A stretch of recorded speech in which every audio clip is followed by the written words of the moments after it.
Good morning, students. Let us start with Chapter 2 Biological Classification and Kingdom Monera. In this chapter, we are going to learn about many things like what is five kingdom classification, what is its meaning, salient features, classification of Monera also, and Protista, fungi, also their major groups. Okay, so first of all we will get to know that what is Monera. So Monera is a kingdom that contain unicellular organisms with a prokaryotic cell organization such as bacteria. Okay, they are single celled organism with no true nuclear membrane, means nuclear membrane is absent.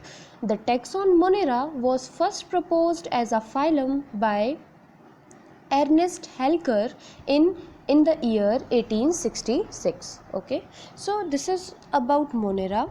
Okay, so let us talk about the history of Monera. So the history of classification of the organisms, that is plants and animal, is an old and human civilization. Okay, so even at the time of Stone Age, people were able to distinguish between useful and dangerous wild animals, means that time it is very difficult for them to differentiate between the dangerous and a wild animal. Okay, so they are also knew that which animal could be hunted for their food. So gradually they began to categorize the plant and animal according to the human need. Okay, and then they had started the classification. Okay, so we will talk about the Hippocrates and Aristotle. So what they have done, they differentiated the living beings into plants and animals. Okay, if we will talk about Aristotle, then they has classified animal into two categories, that is anima. Anima means it include animal having RBCs, means red blood cells, and anima means it include animals without RBCs. Is it clear for you? Yes. So next, if we will talk about, next is our Theophrastus. Okay, so who is regarded as the father of botany, identified 480 plants and the basis of their habitat classification into them. Like what is their habitat classified, means the trees, shrubs, under the shrubs and herbs. Okay, yes, so the foundation of modern taxonomy was laid down by the Carolus Linnaeus in the year 1707 and to 1778. He described 59,000 species of plants in his book Species Plantarum. Another book system, that is Systema Nutera, which was written by him, which described over 42 species of animal. Now, Likenus is well known for his system of binomial nomenclature, which is used for the naming plant and animal all over the world. For his contribution, Linnaeus is regarded as the father of taxonomy. Okay, so let us talk about the types of classification. So in different times, many naturalists and philosophers provided different principles for the classification of organisms. So there are three main systems of classification accepted by the scientist. Okay, so first is our artificial system classification, second is natural system of classification, and third is your phylogenetic system of classification. So we'll start with what is artificial system of classification. The system of classification which are based on only a few characters are known as the artificial, means they depend on the few characters of the classification. Okay, so that is known as the artificial system. For example, classification given by the Theopetus, right?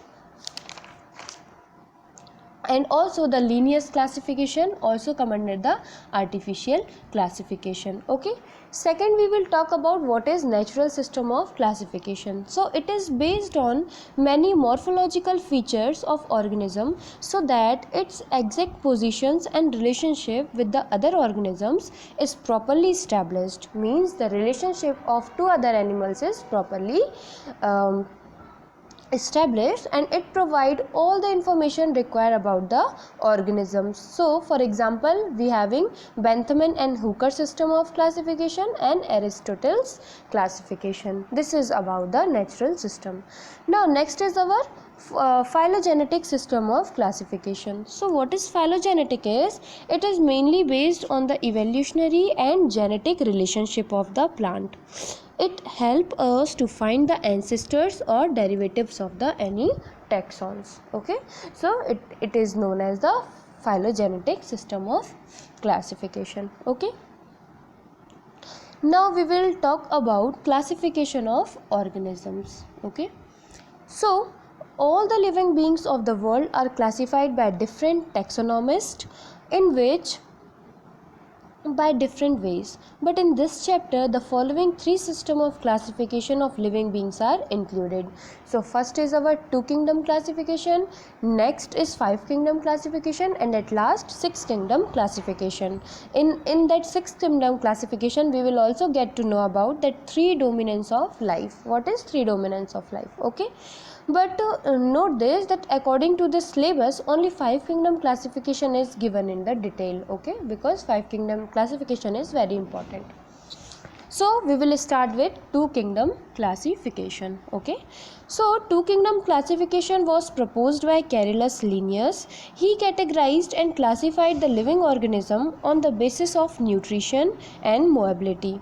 Okay, so the living organism were classified into kingdom Plantae and kingdom Animalia. So what is Plantae and Animalia?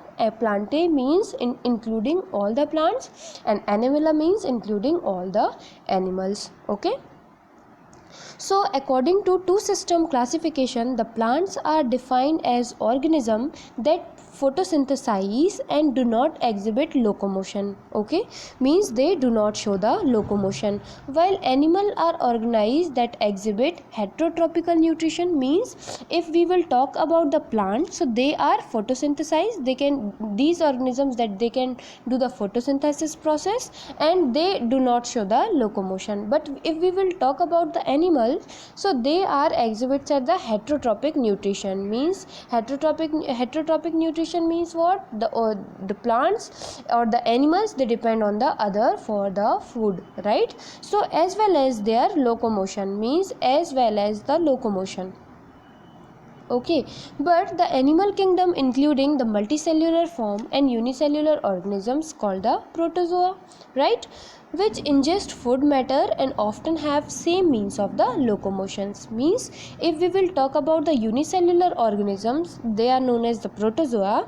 They ingest their food matter and also same means of the locomotion. Okay, so there are number of exceptions to the above mentioned division based on the basis of locomotion and nutrition. Like for example, there are many green plants that cannot prepare their own food but take food just like animal, mushroom and other fungi grows on dead organic matter to derive food from them. Like lichens also do not look to be alive if plants are regarded as organisms containing the cellulose. Okay, so in this way, because they have mixed many things, so this classification is not work so longer. Okay, this two kingdom classification. So what are the shortcomings of the two kingdom classification? So the shortcomings are that it has put it together the unicellular and multicellular organism, and it has put together eukaryotes and prokaryotes together, right? And it has put together autotrophs and heterotrophs, such as non-photosynthesizing fungi with photosynthesizing green plants. So this theory is not work so much. Okay, so then after that two kingdom classification, there is five kingdom classification. So to tide over the disadvantages of the two kingdom classification, scientist R.H. Whittaker in 1969 proposed a new five kingdom classification to replace the old system of the classification. Okay, so in five kingdom classification arrangement, the subdivision of old two kingdom classification is not alerted. Okay, so what is the basis? First of all, what is the basis of five kingdom classification is? So R.H. Whittaker has proposed the five kingdom classification is based on the importance criteria. Okay, so first of all, they have decided the complexity of the cell structure, that is prokaryotic or eukaryotics, and secondly complexities of the organism's body, like unicellular or multicellular.